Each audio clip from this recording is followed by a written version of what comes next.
Good morning everyone! So ngayong araw ay maaga po tayong nagising dahil tayo po ay bebiyahe patungo sa kabilang bayan. Dahil tayo po ay magpi-fishing ngayong araw. So tara, samahan nyo kami sa aming pupuntahang kabilang bayan na ang bayan ng Rizal.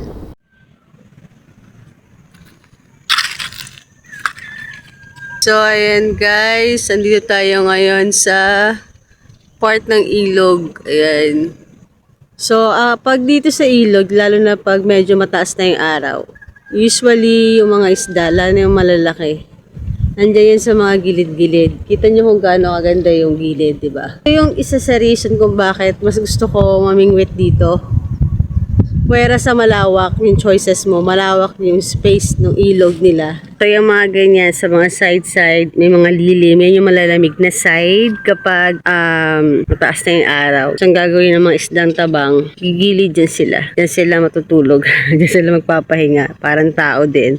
Nagaanap sila ng malamig na space. Unlike sa dagat, kapag mainit na, so mainit na yung surface ng tubig, ang usually yung mga isda sa tubig alat, lumulubog talaga sila sa malalim. Doon sila yung malamig talagang temperature yung hinahanap nila.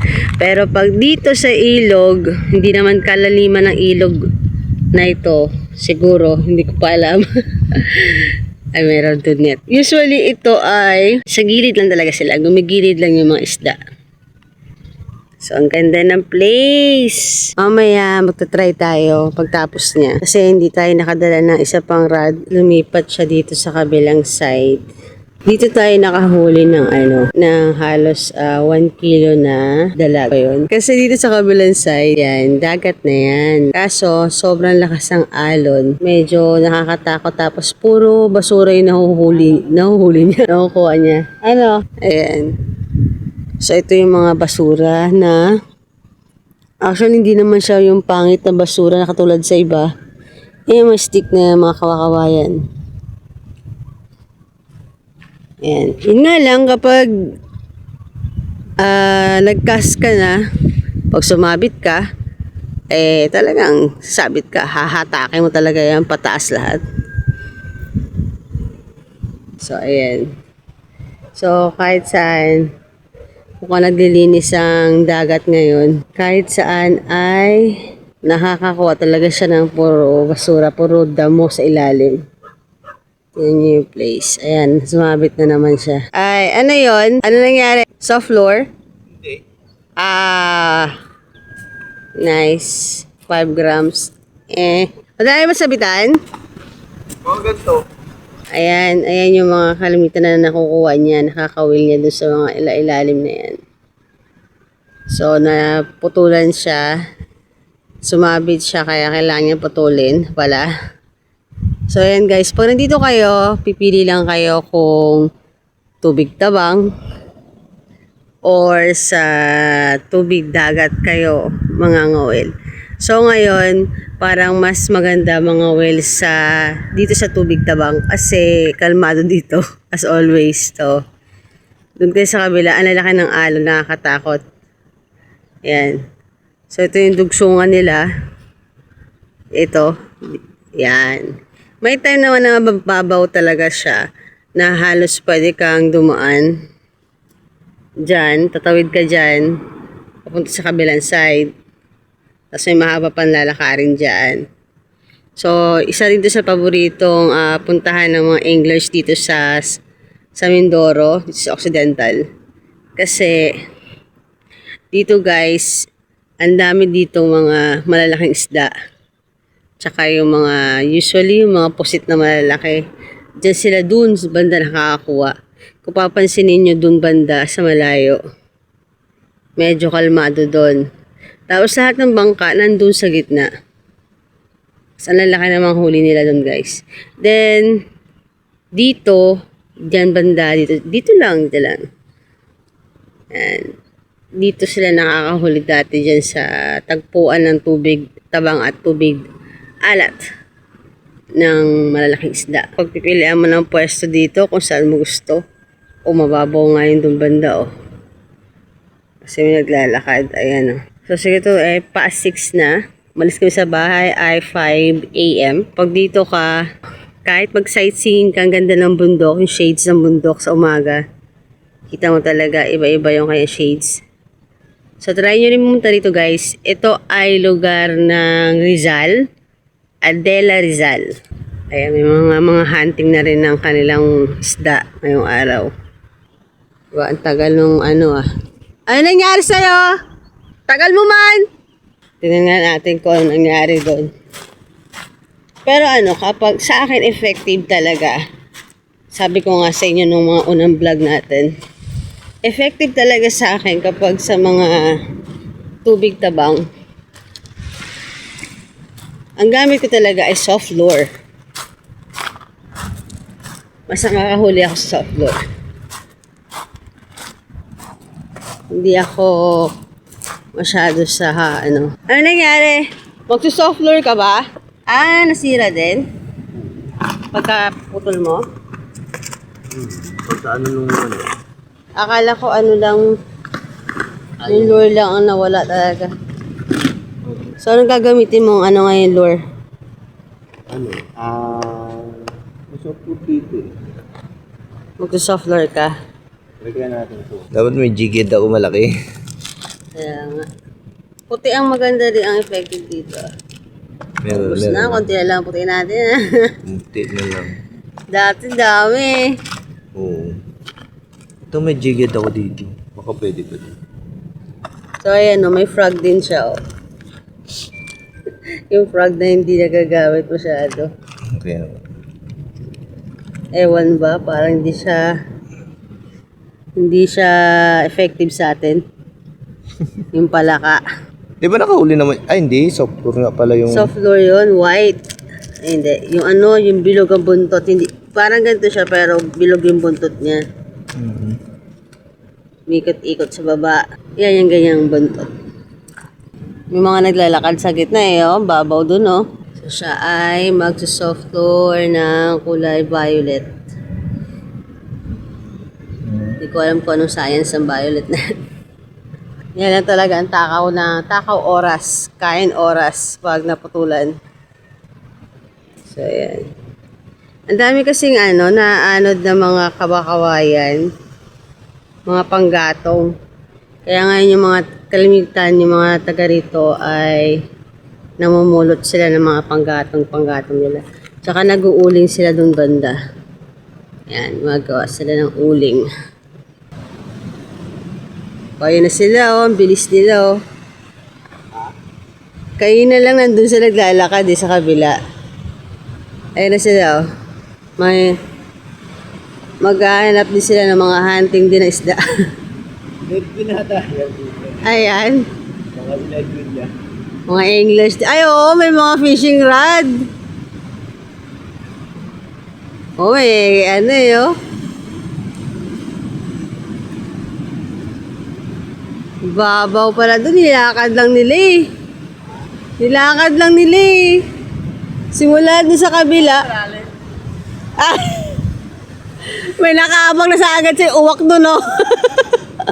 Subukan mong tumawid dyan sa malalim na yan. May uwak agad, oh, dalawa. Nakaabang. Diyan sa kabila, sa kaliwa sila nang galing. Naglalakad sila dyan. Tinawid nila yan. Lakad lang. Tapos ayun na sila. 3 English yan. O, 4 nga, oh, may kasunod pa. 4 na English. O, sabi ko sa inyo guys, lalo sa mga taga Magsaysay, mga taga yung malapit lang dito sa lugar ng Rizal, ng San Jose. Ito ang isa sa pinakapaboritong spot talaga ng mga English. Kasi, ang lawak ng kanilang pupwestuhan. Tapos, talagang tested na yan. Nakakakuha sila ng malalaking isda dito. Minsan, pag swerte ka talaga, puro bugaong. Yan, puro bugaong makukuha mo dito. Tapos, dito, tested ko na to. Experience ko na yan. Nakakuha tayo dyan ng, yung catfish ba yun? Oo. Yun nga yung dalag. Yan, kasi dugtong yan dun, pag ganun. So, kung medyo ayaw nyo pumasok dito sa loob, pero ilog ang gusto nyo, Doon lang kayo sa may highway doon, sa may daanan doon. Then, mapasok lang kayo doon. Meron na doon pwesto, may ilog din doon. May karugtong to doon sa kabila. May enjoy nyo talaga dito. Tsagaan lang talaga. Tsaka may kanya-kanya spot na sila eh. Kasi kami ang tagal, parang 2 years, may 2 years, 3 years kaming hindi nakapag fishing dito. Ngayon na lang kami ulit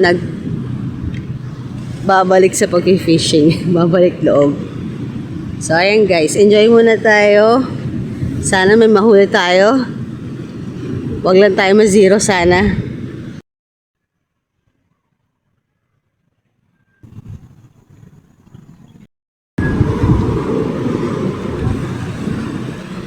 Wala pa rin tayong huli. Ayan, wala pala siyang huli. So, ayan guys. So, meron ulit siyang bagong co-anglers na dumating. Wala pa rin tayong huli. Ayan. Kita nyo yung ganon. Yan, surface na yan. May maliliit na isda kasi na tumatalon.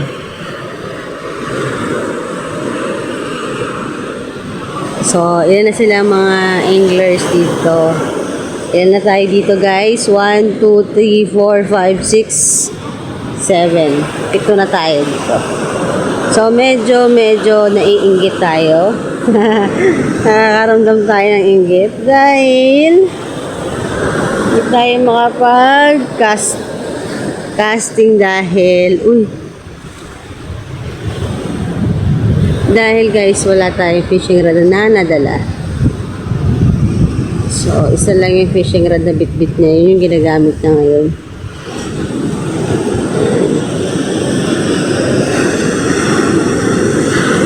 Gusto ko na mag-cast, gusto ko rin magbato. Pero, nakainis. So, ako magkakasing dyan. Doon ako sa medyo tahimik. Medyo mainit na din, pero hindi ganun kainit. Parami na ng parami. Nadagdagan ng mga anglers dito. Tabi-tabingin na? Tabi-tabingi? Oo. Wala.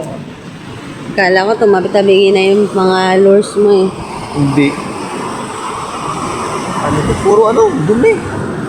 Naglilinis yata ngayon, ano? Doon nga sila doon nakahuli na malalaki noon. Oo. Nung nakaraan yung post nila. Oo, dun sila nakakawin na malalaki sa kabilang side. Oo, dito na nakahuli noon. Oo. Eh, ba't hindi siya ngayon doon sa kabilang side na yan? Hindi niya alam yung secret na daan.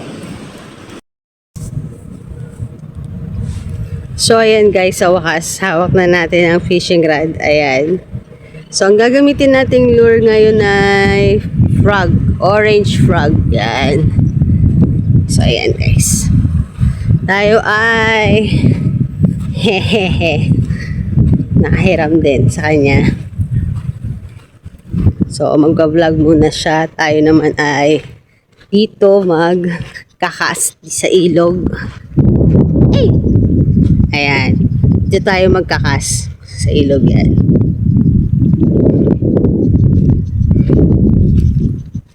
Yan.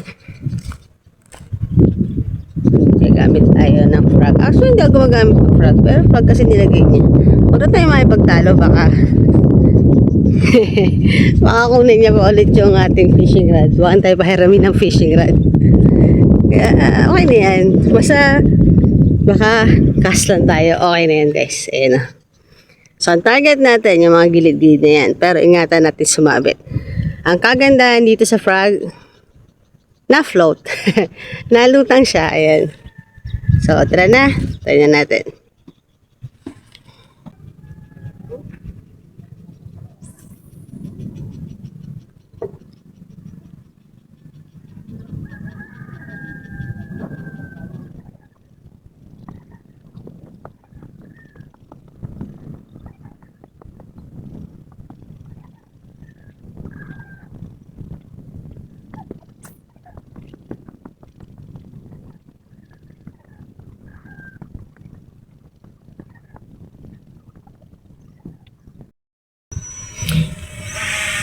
So ayun guys, palpak. Kontra tayo sa hangin. Nag-iba-ihip ng hangin. Bumulbul yung ating tali.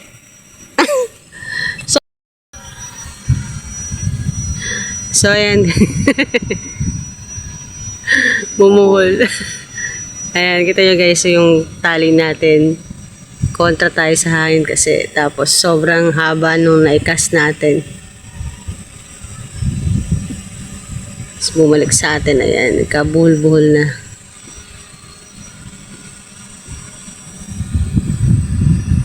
Ayan.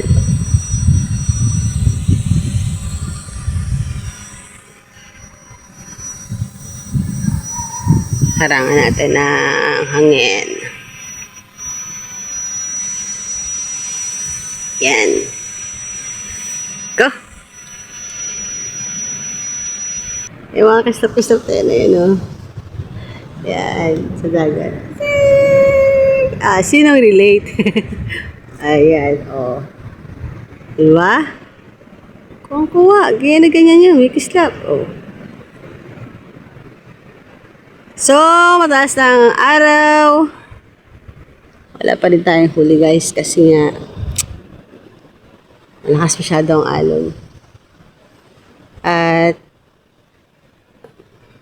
ayan o, kulay brown ang tubig. Bulabog sila dito banda. Ayan.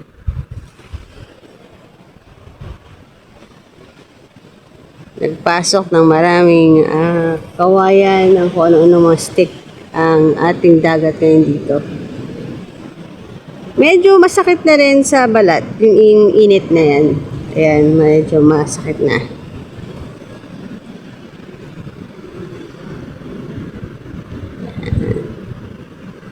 Wala pa rin tayong huli. Umalis na yung tropa ng mga English doon sa kabilang side. Pinagdalakad dito kanina. Yan. So, syempre, bumalik sila. Naglalakad pa rin sila papunta doon. Kasi, siguro na sila maabutan ng high tide. Ewan ko ba? Pero high tide tayo kanina pa eh.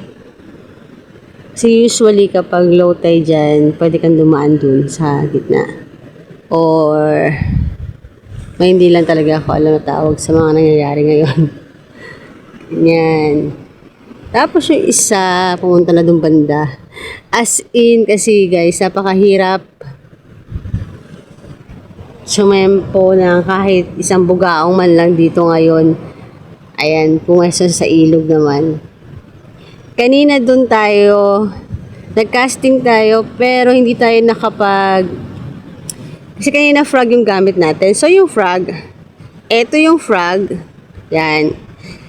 Yung kanyang hook ay nakaganyan. Nakadikit mismo doon sa frog. So, merong mga isang dangkal lang na isda na parang tumutuka-tuka lang yung Siyempre, kung treble hook yun na gamit natin, siguro nahuli pa natin. Pero hindi kasi frog yun, nakaganon lang siya para sa malaking bibig.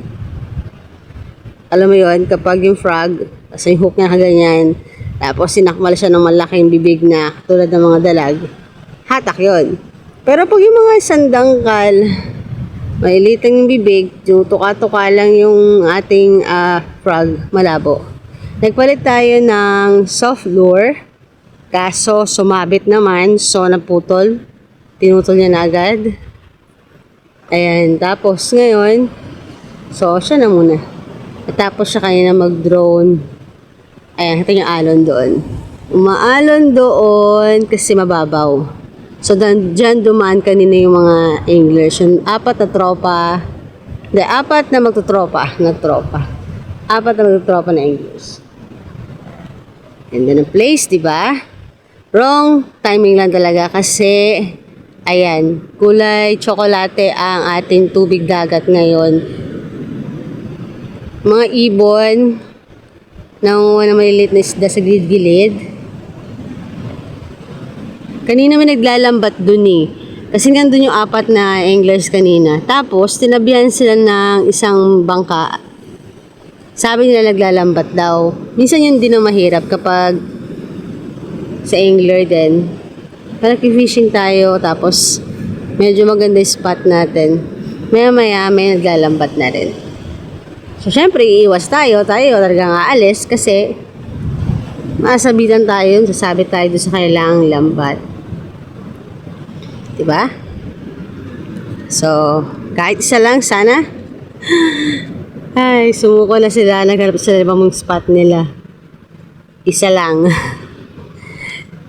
Tingnan natin guys. Tingnan natin.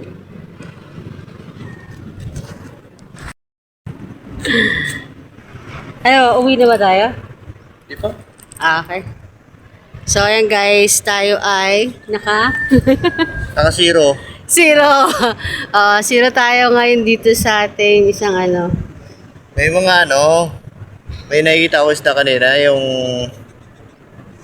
tumalon dyan, no, hinahabol yung maliliit, kaso hindi na natin nakuha yun dahil Bulabog talaga yun. ay, Matindi ang alon ngayon.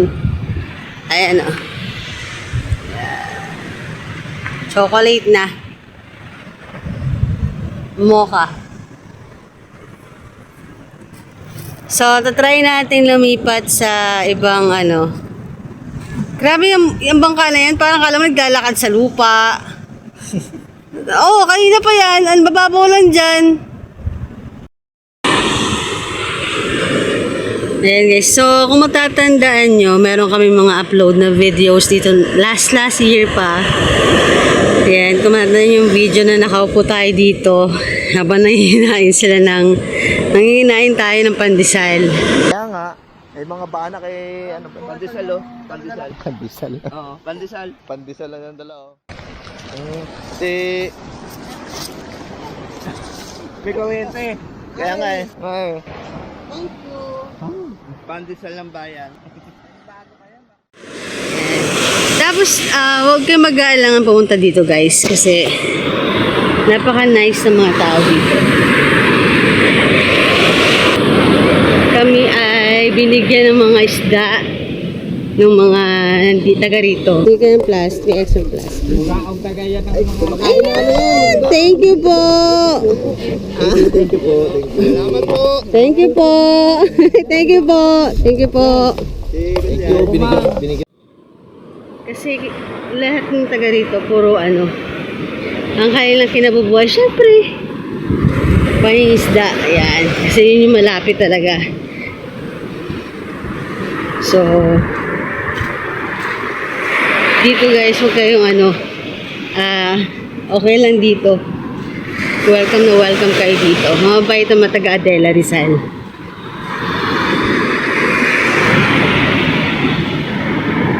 Dito tayo binigyan ng yan dito sa spot yan. Yan. Sa malapit na sa bungad palabas. Pas kung saan nakapark yung ating motor. Tayo ay lilipat doon. Kung nakikita niyo yung mga bato-bato na yun guys. Hinihingal ako. Init. Kung nakikita niyo yung mga bato-bato na yun, yun yung pier na pupuntahan natin, doon tayo lilipat. Madalas din sila dyan. So tara guys. Diba? Ang gandang puno ng kahoy. O diba? Pwede siyang pang display. Ang ganda no? Ay. Ano magpasa tayo? Ayan, dun tayo. Nakapark.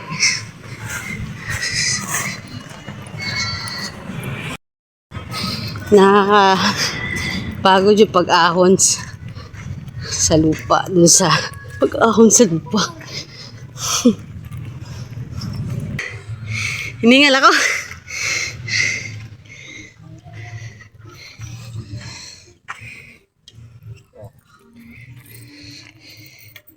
Iikot mo tayo.